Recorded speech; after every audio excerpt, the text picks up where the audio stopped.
Diyan yun. Kok? Hoy, kapit ka. Kahit na kok? Itik mga idol. Ayan.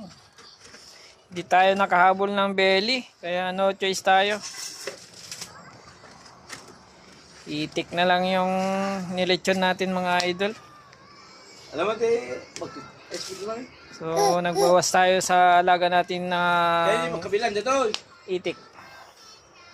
So 6 yung nabawas mga idol. Ayan. Pag mag-alaga ka naman, talagang meron ka rin uulamin. Yan.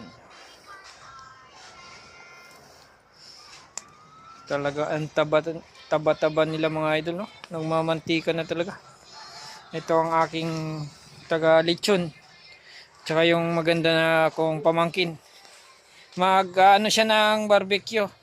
Magtitinda. So, huli na kayo dito. Bibili na kayo mamaya. Buy one take two daw. Dahil bagong taon. Anak, kumusta yung paglilitsyon mo, idol? Okay naman? Oo. Yan. Talaga naman mga idol, oh. Sus, pulang-pula na talaga, oh.